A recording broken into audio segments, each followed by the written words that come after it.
Today's daf we're going to be learning is Menachot daf kafchet. We're going to get started from the beginning of the page with the words Amar Mar. So now we're going to go back to the source that we saw yesterday about Sheva Hazaot Shebepara, Shasan Ben Lishman Ben Shalosh Ma Mechuvanot, right? Ben Shalom Mechuvanot Psulot Shebifnim V'Shebemitzora Shelo Lishman Psulot Shalom Mechuvanot Kshirot. Now the second part of this braita we didn't deal with at all.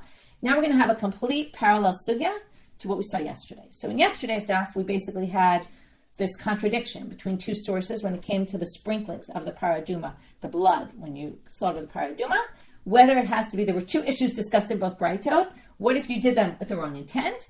And what if you did them in the wrong direction? So specifically with the wrong intent, everyone was agreement about that it's disqualified. The machloket, or the contradiction, was specifically with in the wrong direction. Here we're going to have the reverse.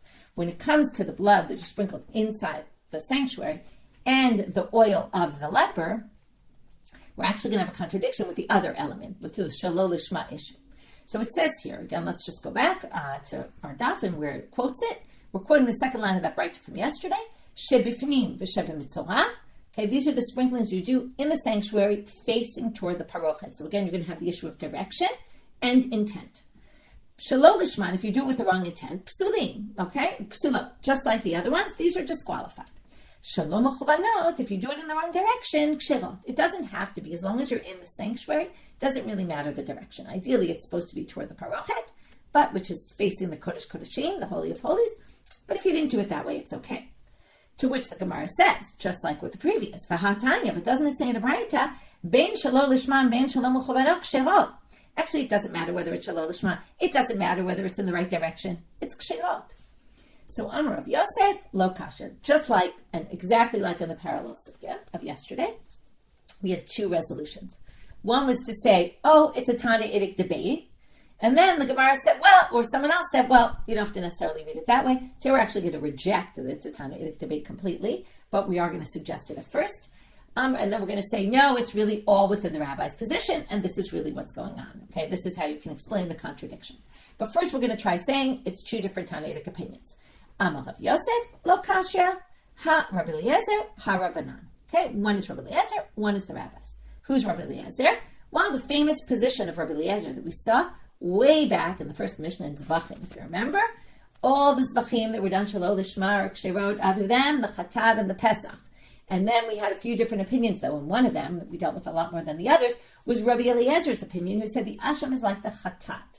So now we're going to see how does this relate. Well, and that's why Shelo Lishma, right, where he holds that in the asham, now there we're talking about the blood of the asham, and here we're talking about the oil, but we'll get there in a minute.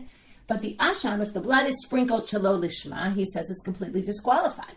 So now we're going to say the source that says if you do the oil Shelo Lishma, it's completely disqualified. Why? It's Rabbi Eliezer's position.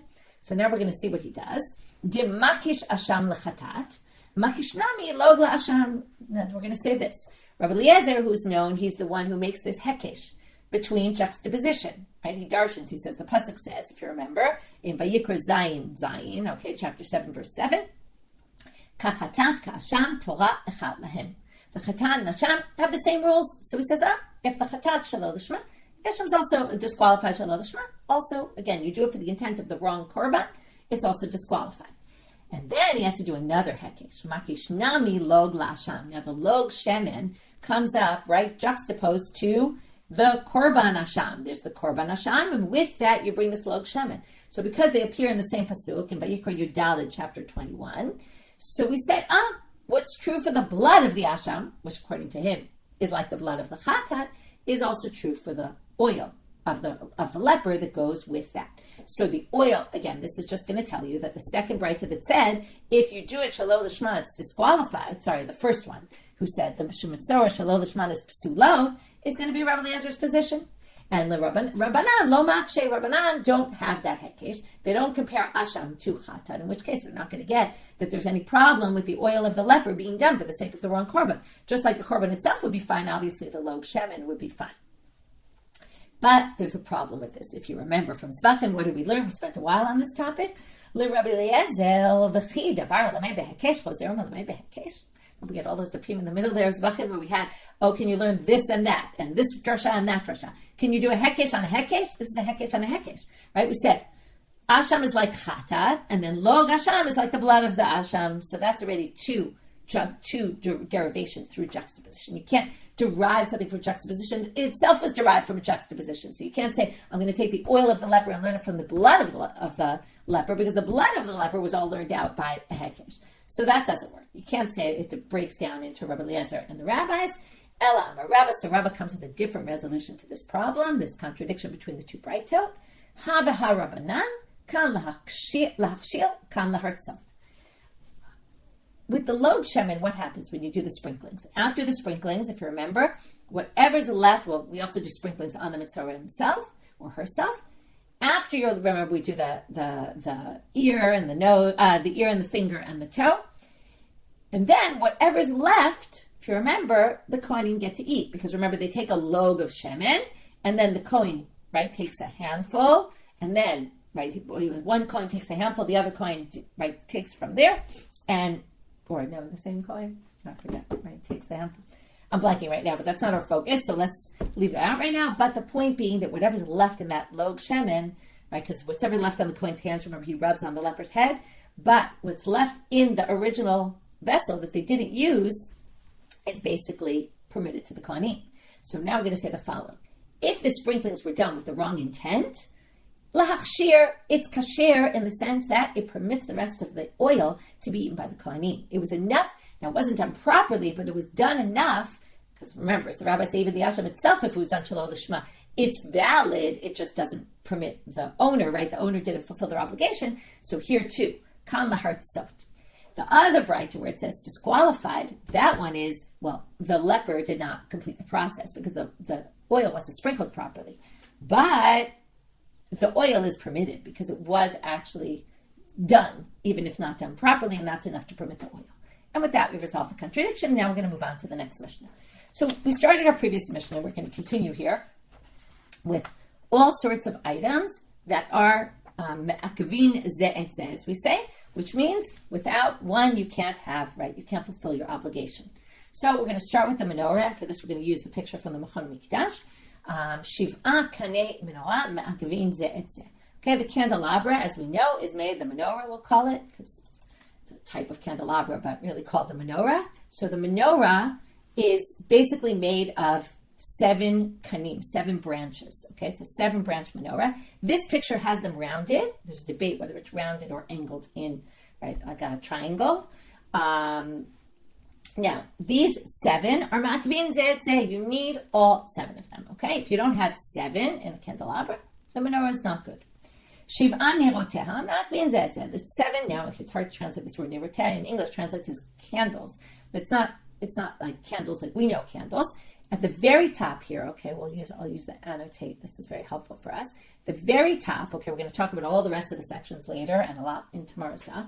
But at the very top, there's a little vessel that held oil, and then you see the wick coming out, okay? So this basically is what we call the neroteh. You need 7 nerot, okay? Without 7 candles, obviously, they're ma'atin zeh.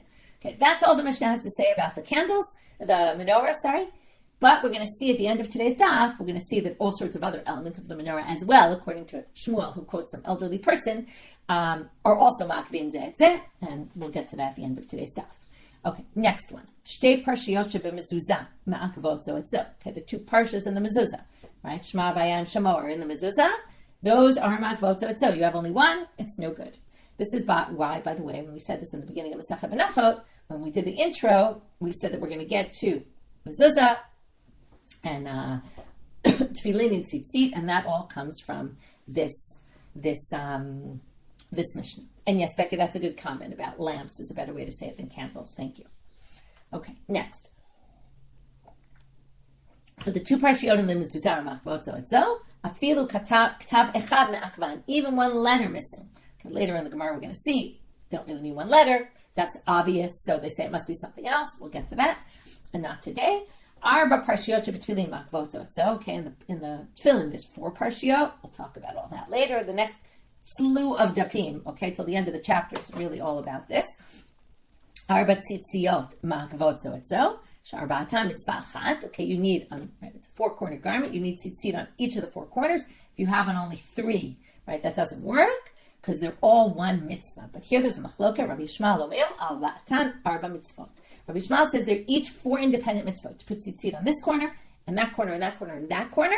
Okay, so what does it mean they're not ma'akev? Well, we're going to have to wait till the Gemara, in many, many dapim, I think it's even next week, where we're going to see what exactly is the root, like what's the debate between them, what's the relevance of saying it's one mitzvah or it's 4 different mitzvot. Okay, that each corner has its own mitzvah. Okay, we're going to start with the Gemara. We're back to the Menora. And what I want to do now is I'm going to share my screen, but not with the picture right now. The picture we'll go back to at the end of the daf when it's more relevant. Right now we're going to look at the psukim because we're going to have a lot of drashot on the psukim. So the first thing to know is the Menora appears twice in the Torah.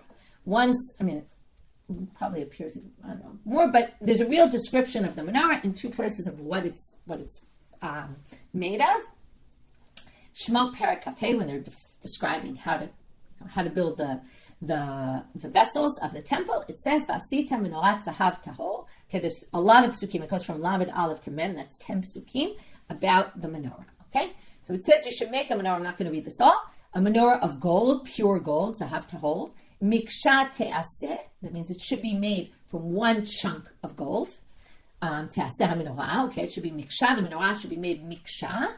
Yirecha. Okay, like the leg of it.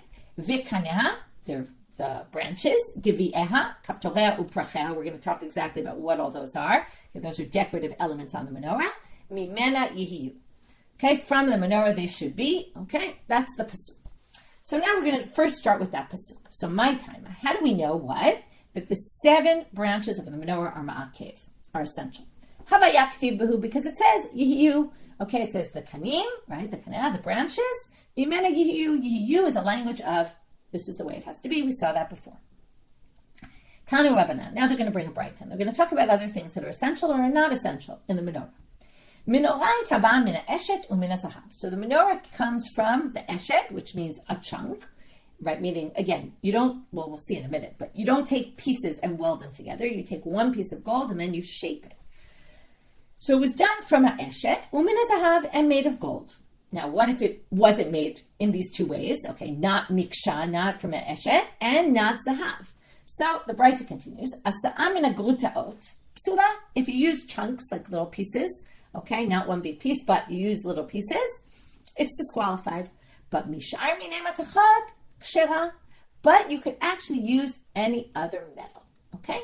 Or it sounds like. We're going to talk about this later. Can you really use any other metal? But it says from other types of metals, yes, it's totally fine. Meaning, zahav is not me'akev, as we say, is not essential. Miksha is essential. So now we're left with to figure out why is that essential and that is not. Now, if you use this word yihiyu as your word to say this is essential, and that's why we're here, because we just said the branches are essential because it says yihiyu. Well, in that same pasuk, you have both the gold and the miksha. So theoretically, you would think, okay, that all of them are essential. So it's helpful, by the way, I don't know if you're able to do this depending on how you're listening, but if you can view the psukim in front of you, it would be helpful. If not, it's okay, but I am sharing my screen here and you can find it on the, if you want to find it easily, you can find it also on the website. You can link to the study guide, which has all the psukim. So you're going to see why in a minute it's important to see them, but again, I'll try to explain as best as I can for those who aren't looking. Right? So we're assuming, just like I said, why is miksha? Why, if you do it with little pieces, it's not going to work? Because it says yihiyu. Okay, it says miksha in the pasuk and it says yihiyu. Zahav v'havaya. But zahav, like I said, appears also in the same pasuk and it also says yihiyu. And we said it's not essential. So Amar Kra Te'aseh. We're going to have a bit of a back and forth here, and that's why it's going to get a little confusing. So they say it's not terribly confusing, but it's a little confusing. Miksha Te'aseh. Te'aseh means has to be done. So they say, because miksha appears right next to the word Te'aseh, has to be done in that way, and that's the word. Okay? So they say, I'm sorry, I just said that wrong. Now I got confused. Let's just start again for the question, because I jumped the gun here. That was the question. So they say, the word te'aseh, this is, I confused you now, because the word te'aseh appears like this. Now it's right next to miksha, and that's going to be the Gemara's question. But it's also near the word zahav. Now it's much closer to the word miksha te'aseh. But they're going to say, because it says zahav and it says te'aseh, from there, you learn te'aseh is actually a word that means the opposite of what I just said. Sorry, so I really confused you there. We'll just erase that. But te'aseh means can be done in any way, any kind of metal. So now they say ve'ema l'rabot braitot. So wait, if te'aseh is a word that includes any type of thing, right, any type of metal, well, the word te'aseh appears right next to miksha. So maybe it will mean, well, ideally miksha, but you could do it any other way as well. So they say no. Lo salkadatach da'am miksha ktiva havaya. See, no, because you have the yiyu which goes with the miksha. To which they say te'aseh nami a miksha ktiv. Okay, but the word te'aseh appears, I would say it like this, even closer to the word miksha. And that's why it's important to see in the pasuk again. What we have is, if you just ignore all the other words in the pasuk, the order is gold, miksha, right, one block, te'aseh, which means any way you want to do it, and yihiyu, which means very specifically only in this way. So we're going to cut a zigzag, A, B, A, B. We're going to say zahav goes with te'aseh, miksha goes with yihiyu, and that's why zahav can be done anyway, and miksha can only be done in that way. Okay? But the problem with that is that when you do A, B, B and A are right next to each other in the middle there. Miksha and te'aseh are as close as any words in this pasuk are to each other. They're the closest of all these psukim, so it's very hard to do A, B here. Just doesn't make sense. So the Gemara rejects this whole line of thinking that miksha goes with hihiyu. In the end, they're going to say zahav goes with te'aseh, and basically we're going to say zahav can be done, it doesn't have to be gold, it can be done anyway. Miksha theoretically would have gone with te'aseh, but there's a different reason for miksha.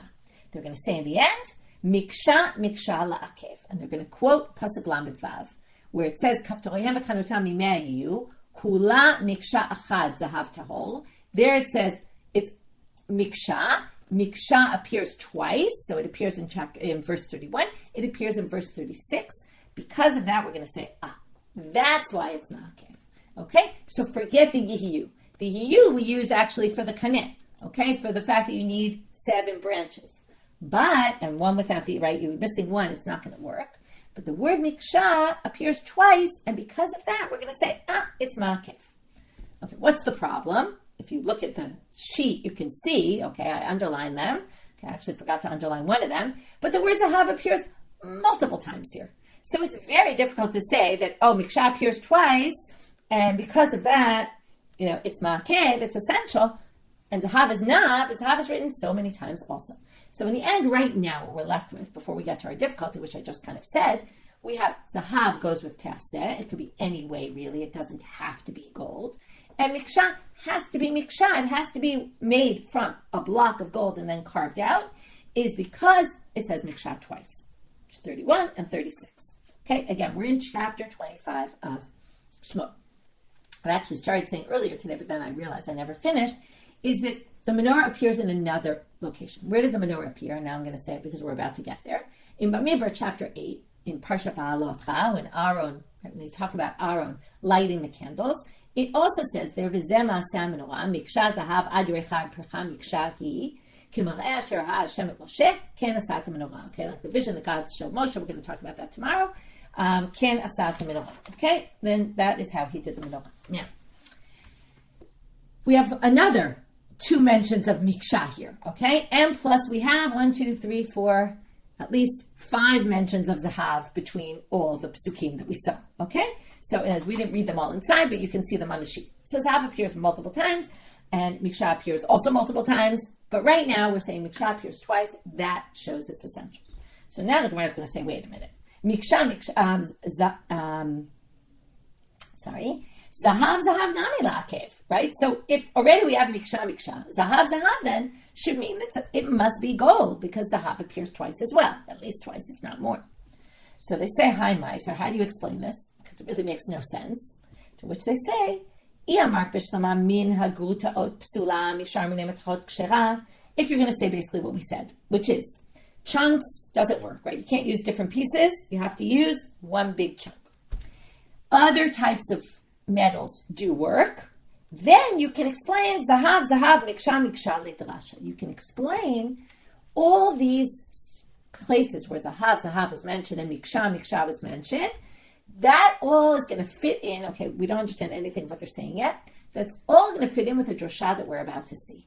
In other words, if we go with what we have till now, then this next braita we're going to see with all these drashot is going to make sense.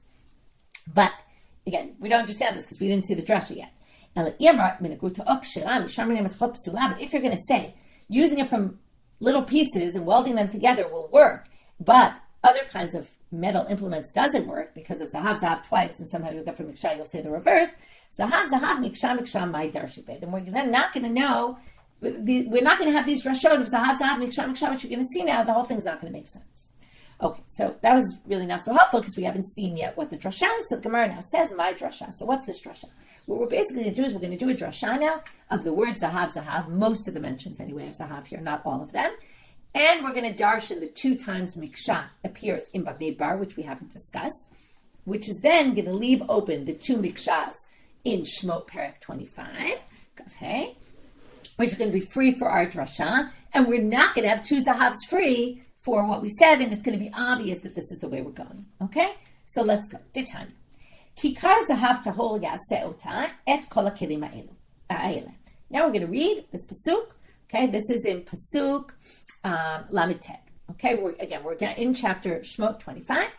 Now we're moving to verse 39. Okay, it has to be kikar zahav tahor. That's what you're going to make this vessel with.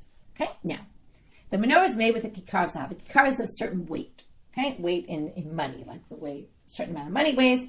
Okay, I'm not going to get into it. There's a lot of different opinions about what exactly this is, but it's a certain weight. Ba zahav. So what's the drasha here? Kikar zahav. Okay, this is an interesting drasha. The menorah only has to be a kikar if you make it out of gold. Okay? Ba zahav, ba kikar. If you make your menorah in gold, then it needs to be a kikar of weight. Eina ba zahav, eina ba kikar. That rule, the reason why zahav appears when it says, you could just say make it a kikar, because it's not always a kikar. It's only going to be kikar if it's zahav. Otherwise, it seems like it doesn't have a requirement of any sort of weight of how much of the metal you're supposed to be using. Second drasha. Now we're back to verse 21. Okay, you need to make it zahav tahor with the kaneh yericha. Actually, now that I think about it, it's actually an error. Okay, we'll talk about this in a minute. Kviyah kaftorei u'pracha ba zahav ba gviyim kaftorim u'prachim eina ba zahav eina ba gviyim kaftorim u'prachim. Okay, if you do it, I think that here they actually said it really comes from this other pasuk. Kula miksha chad zahav tahor. Whatever. Let's leave that. But anyway, it says kviyah kaftorei u'pracha with the word zahav in the pasuk. So we're going to say the gvi'im, kaftorim, and prachim have to be there only if it's gold. If it's not made of gold, you don't need, these are all decorative elements. We're going to talk about them soon. Okay, it's goblets, knobs, and flowers that are on the menorah. If you don't make it gold, you don't need all of those things. Okay, it seems very strange, right? You're going to end up with a very different looking menorah if you don't make it out of gold. Emanami, ba zahav, ba kanim. Okay, wait. If you're going to learn it from this pasuk, because it says in that pasuk zahav, well then also the kanim, it sounds like, okay, that you would say what? Emanami ba zahav ba kanim. If it's made from gold, it has the branches. If it's not made from gold, it doesn't have the branches. Now, obviously, we don't say that. That would be weird. I'm just pointing out. Just what happened here is we're in the middle of a braita, and the Gemara stops to ask a question on this drasha. It says, drasha number 1, right, was kikar zahav. Okay, made from gold, has to be a certain weight. Not made from gold, doesn't have a certain weight. Second one was made from gold, needs to have all these decorative elements. Not made from gold, it doesn't. Braita, the Gemara stops the braita and says, wait a minute, that drasha makes no sense. Because then you're going to get to what? It doesn't need branches? Of course, a menorah needs branches. What's a menorah without branches? So they say, that's called candlesticks. That's not called a candelabra, right? This is a menorah. A menorah is defined. That's part of the definition of what is a menorah. If it didn't have the branches, it would be called candlesticks. And that's obviously not what it's called. So there's no way that you would get to that drasha. Okay, back to the braita. So that darshan 2 of the mentions of the word gold. Now they're going to say, V'zema menorah miksha zahav. Okay, now we're jumping to Bamidbar. Bamidbar chapter 8, that's what it says, Zema menorah miksha zahav. So now they're going to say, Ba zahav, ba miksha. Eina ba zahav, eina ba miksha. Okay, we're now going to say, miksha is essential if it's made of gold. But if it's not made of gold, then it doesn't have to be miksha either. Okay, so those are our 3 drashot here. Now on zahav, okay, and then the zahavs are being used for this. And miksha, if you noticed, is not even in here, right? They don't even darshan these 2 mikshas, because these 2 mikshas they're using for le'akev. And then they just ask another question on this braita, which is, okay, we darshan now miksha zahav in the pasuk in Perek Chet of Bamidbar, chapter 4, verse 4. Now they say, what about the fact that it says miksha twice in that pasuk? Miksha hi, what are you doing with that miksha? So miksha de seifa lamai ata, to which they answer, now whenever it says he, what do we learn? Right? Chatat he, just the chatat, not anything else. That's what we learned, that all other ones are lo lishma, are disqualified. So here they're going to say, l'mi'ute chatzotzrot. The chatzotzrot, though, don't have to be miksha. Now, why would you have thought they have to be miksha? Okay, now we're going to move on to something else that Moshe was required to build in the desert, which is from Bamidbar, chapter 10, verse 2. Aseh lecha, make for yourself shtei chatzotzrot kesef, make 2 trumpets out of silver. Miksha ta'aseh utam. Here you have miksha again. We're going to learn here, the miksha in the chatzotzrot is not essential. We learn from miksha he, as appears by the Menora, but not by the chatzotzrot. Okay, it's to say, just this one has to be miksha. And even though it does say miksha by the chatzotzrot, it should be, but it doesn't have to be. Okay. Now, how do we know this? Titania, in other words, this was the Gemara saying, what are we going to do with the word miksha he? They say, we can darshan it for this. How do we know? Because here we're going to quote a braita that basically gives that halacha. Chatzotzrot hayu ba'im mina eshet u mina kesef. The trumpets were made from one block, again, one block, one chunk of silver. But if you made them from smaller pieces of silver, it's still fine. Mishar min ematachot. Now we're going to see it's the complete opposite of the menorah. From other types of metals, no way, no how. The trumpets had to be made from silver. Okay? Okay, so now we're going to do the exact same thing we did with the menorah in the reverse. Why are we going to say that it has to be kesef? Because it says v'hayu. Remember, it says in that pasuk, "Aseh lecha shtikstrot v'hayu lecha," they will be for you. Let me cry dalu masat machanot. And as before, we've seen this already a bunch of times. If it has the word havaya, it means it has to be that way. Zotiyeh Torah mitzvah. We just did it here with the miksha. We actually said it didn't work for the miksha. It actually worked for something else, but it didn't work for the miksha. Anyway, dichtiv, so kesef havaya, but also menachot nami miksha havaya. Same question as before. Miksha appears also with the word vahayu. So you can't say that. So they say, no. In this braita we just proved what the Gemara said before, that because it says, theoretically, both kesef and miksha would have to be vahayu, would have been essential, but the pasuk mikshahi by the Menora comes to say, only this has to be miksha. But the chatzotzrot don't have to be. Tanu Rabbanan. Already we're in the chatzotzrot. We're going to have a braita now about the chatzotzrot. Kol hakelim, we're turning now to Amabed, Shasa Moshe, ksherim lo, uksherim ledorot. All of the kelim that Moshe did, right, all the kelim in the Mishkan that he built, all of that was for Moshe's use and for future generations, right? We know, for example, and it's the reason I'm bringing this example, but it's a good one, because it's the one that's the most known, which is the Aron, right? Well, we saw with the Mizbeach also, if you remember, but the Aron that Moshe built, right, that they built in the time of Moshe, was used for, right, until the time of Yoshiyahu, when he nignaz, right, it was put away, it was hidden. We never saw it since then, but the same one was used. But chatzotzrot is an exception to the rule. Ksherot lo, upsulot lidorot. It's good for Moshe's time, but it was not able to be used in future generations. So now we're going to try to figure out where did they get this from. Chatzotzrot, my time. Well, the obvious would be ilema da'amar aseh lecha. Make for yourself shtei chatzotzrot. That sounds very clear. Just for you, not for future generations. Lecha v'lo lidorot. But what's the problem with that? Elameata asita lecha aron etz. But by the aron, which is why I gave that example before, it says make for you. Hachinami de lecha v'lo lidorot. Right? No one thinks that you could possibly say that the aron that Moshe built was just for. Again, it was built in his time. He didn't actually physically build it himself, but it was just for Moshe's, the use his generation, and not for future generations. Ella. Now, this is going to further the question. Okay, usually an Ella is coming to answer the question, not here. Ella, they're going to say, what they want to explain now is, what is aseh lecha aron? What could it possibly mean? Ella, ilaman damar, there seems to be some machloket about this. If, according to the one who says, lecha mishalcha, either it means, aseh lecha means go use your own money. This should be paid from your personal money, Moshe. Or, ilaman damar kivyachol. This is a sentence I'm still trying to figure out what the meaning of this is. I know what it means, but why God would say this. But ilaman damar kivyachol v'shalcha ani rotzeh yoter mishalahem. Whether you say, okay, again, I'm just going back to the beginning of the sentence. Whether you say that it had to be for Moshe's money himself in the Aron, or it meant God is basically saying to Moshe, I wish I could have you pay for it with your own money, but I can't. Okay, why can't God have him pay with his own money according to this interpretation?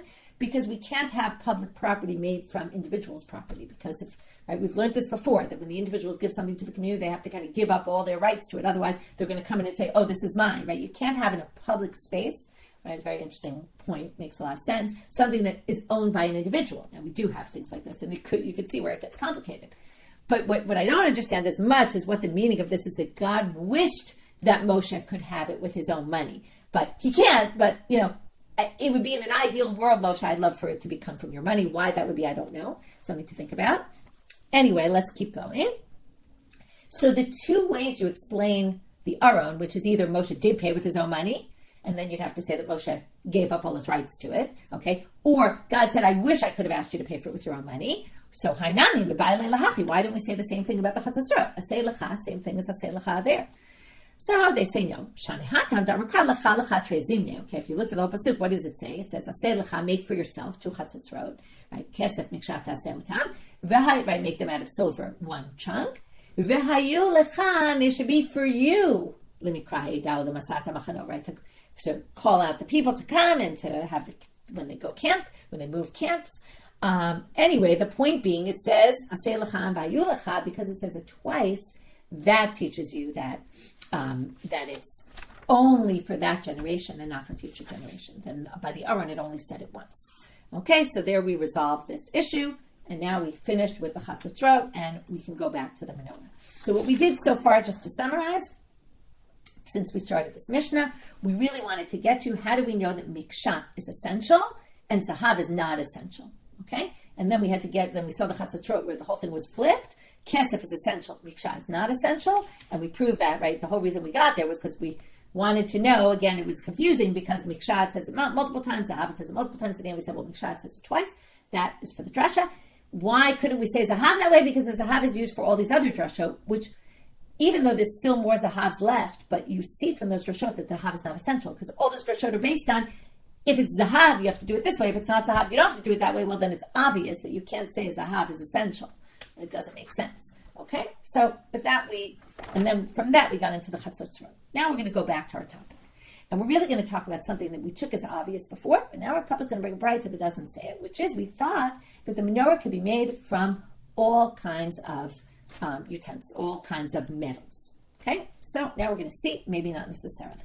We're going to have Rav Papa, who was standing before Rav Yosef, and brings a braita to the Beit Midrash.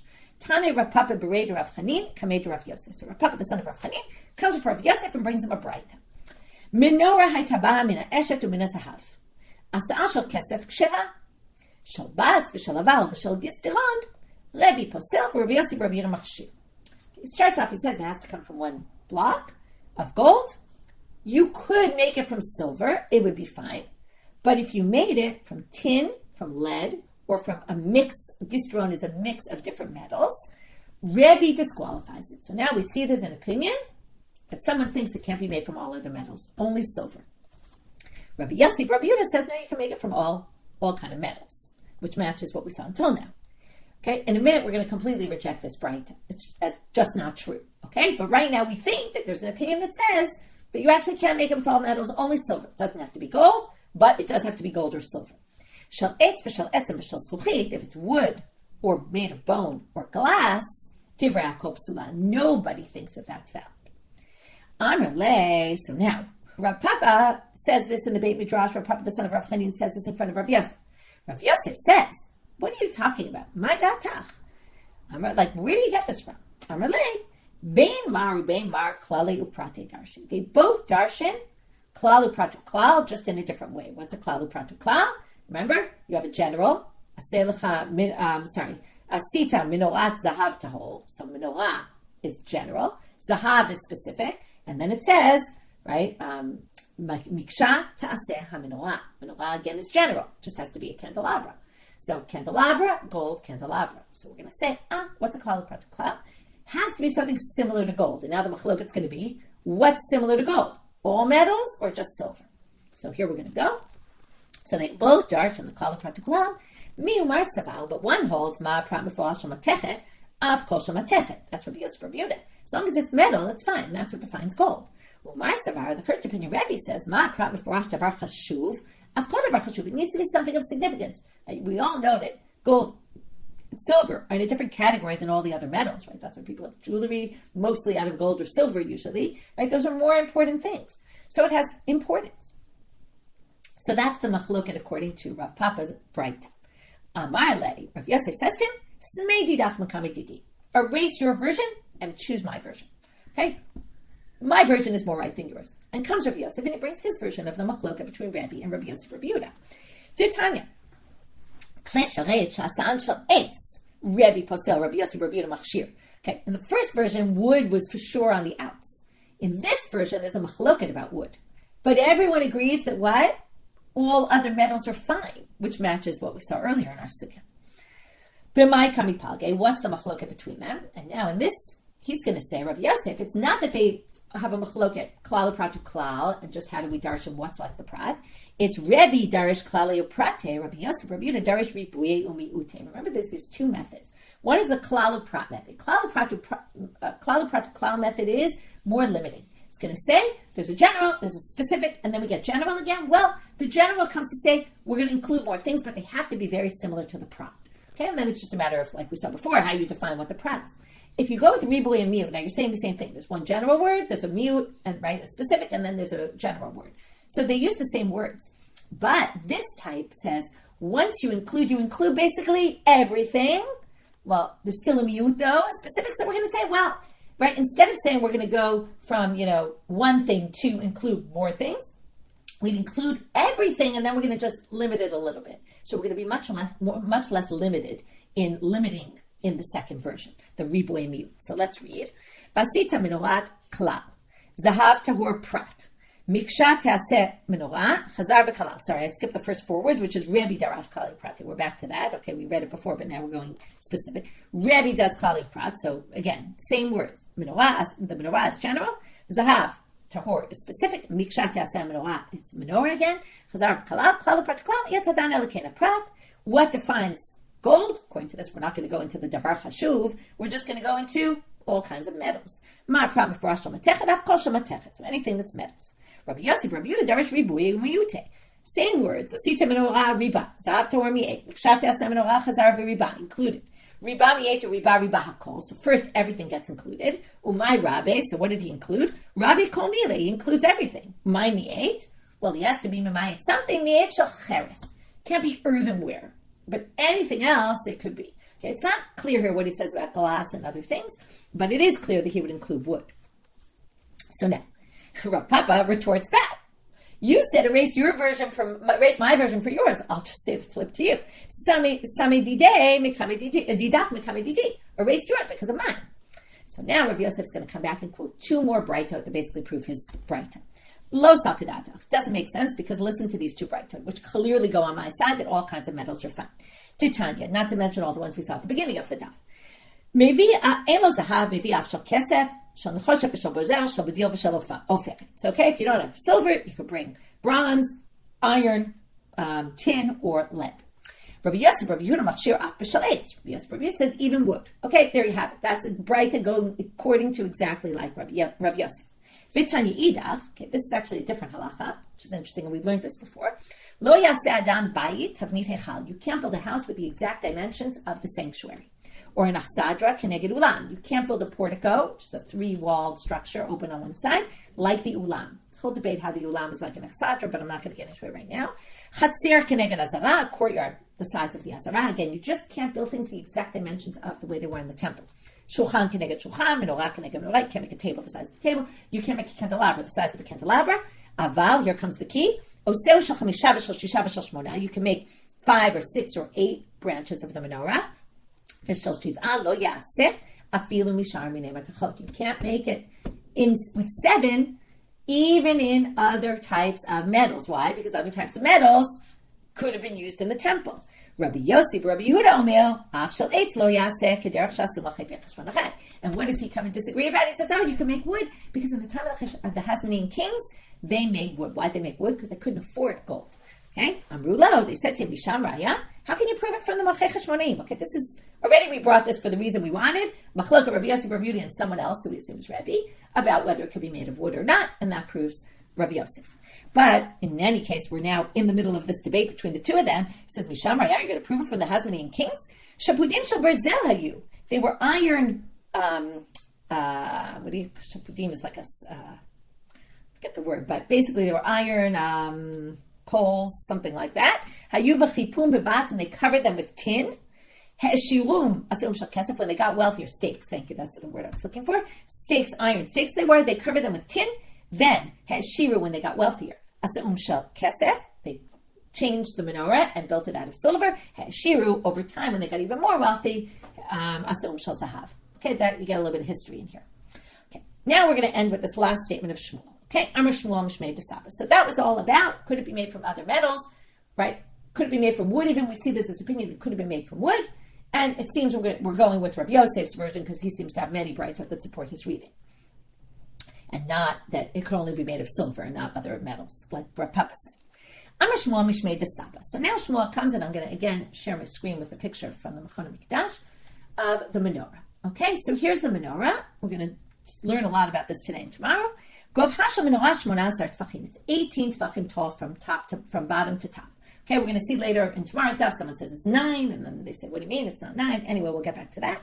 Haraglayim v'haperach 3 tefachim. So the base, okay, that you see there's a base here at the bottom, and the perach, okay, it's actually not in this picture, I don't know why, but right above the base, there should be a flower here. Okay, we're going to talk about this flower soon. We'll see a picture of it.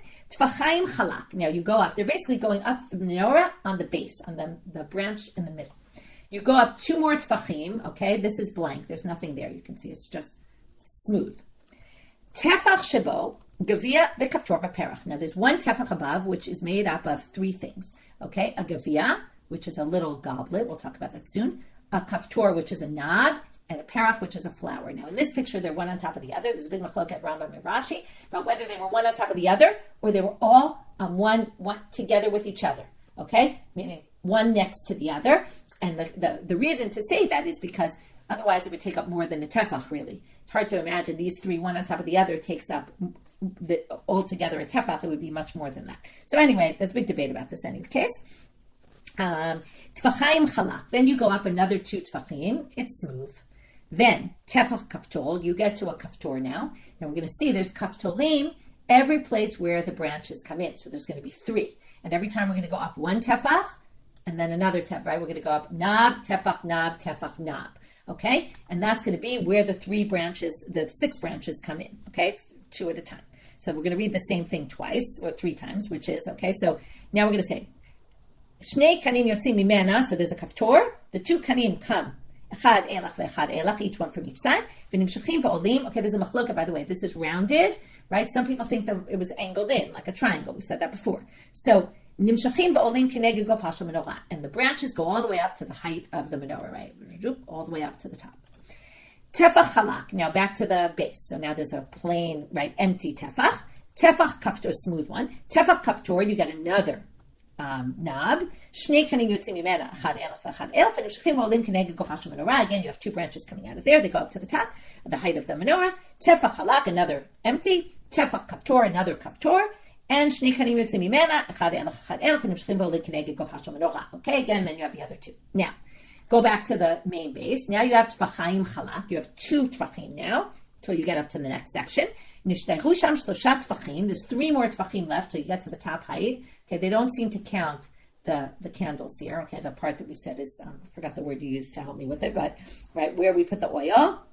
Now, Shebahen shlosha gvi'im v'chaptor v'perach. So there's 3 gvi'im, one on top of the other. 1, 2, 3. And then on top of that is a knob, and on top of that is a perach, okay, a flower. Now again, here they're on top, one on the other, which is again hard to say 3 tefachim, because if there's 3 gvi'im, it sounds like each gvi is 1 tefach, and then again, it makes more sense to say the tefach is next to the knob, is next to the flower, and not that they're one on top of the other. Our picture shows that otherwise, though. Ugvi'im l'mahim domim. So now what do these gvi'im look like? Kamikosar Alexandrian, like the Alexandrian cups, like a goblet. Kaftolim l'mayim domim kamin tapuchei kretiim. The knobs are like apples of the kretiim. Rashi says they're a name of a nation. Some people say that I'm just going to zoom in right now so you can see what they look like a little bit better in this picture anyway. Some people say they're more like egg-shaped. And the apples, these type of apples, some even say it's not kratim, it's bartim or brutim. Kratim, by the way, appear in Sfanya in a pasuk as a nation. That's where Rashi gets it from. Anyway, they're oval-shaped. Okay, that's another possible way. Prachim lemahim domim, kimim prachei hamudim, like on, what do you call them, on pillars. There's always these flower etchings. Okay, some people say they're etched in. You can see in this picture, they're actually not etched in, right? They're what do you call it? They're coming out. So there's a machloket about that too. Okay, we're almost done here for today. There's 22 goblets on the menorah. Kaftorim achadasar, there's 11 knobs. Prachim tisha, there's 9 flowers. Gvi'im akvin zezeh, kaftorim akvin zezeh, prachim akvin zezeh, gvi'im kaftorim prachim akvin zezeh. Okay, you need the exact numbers of all of them. You need everything we just said. You need all those numbers, and you need all of them. If you only have flowers and you don't have knobs, you don't have this, the whole menorah is disqualified. Tomorrow, we're going to get into where do we get the numbers, and we're going to count all up, and we're going to see how we figure all that out. And that's it for today. So quickly, we're going to go through. We have the first source that we started with yesterday, this braita, and we dealt with the part we didn't deal with, about the oil of the metzora, and the 2 contradictory braitot about that, whether it's shalol lishma is disqualifier or not. From there, we got to the Menora and some other things in the Mishna, which we'll get back to later, so we don't really need to review them right now. But with the Menora, we basically learned that it has to be, right, what's important is, besides the Mishna that said the kanim, now we learned, right, that it has to be made from one block. That's essential. Doesn't have to be made from silver, but it does have to be made from, doesn't have to be made from gold, but it does have to be made from some type of metal. Okay, where we had a debate a little bit about that, and even one opinion says it could be made of wood. And then we basically showed where we get that from the psukim, and then we ended with all sorts of other things that are ma'akev. Now, this isn't a braita necessarily, what Shmuel quotes, but he quotes a Saba. Now, Shmuel was first generation of Moraim, so when he quotes a Saba, it's very likely he's quoting a Tana. In this last source we saw did seem to sound like it was a kind of Tanaitic source. It was all in Hebrew, and it sounded very much like our Mishnah. This is ma'akev that, this is ma'akev that, here are the numbers. So you could maybe call it a Tanaitic source. Anyway, with that, we finish for today. Tomorrow we'll delve more into the statement that Shmuel made in the name of this elderly person. With that, we finish for today. Wishing everyone a good day.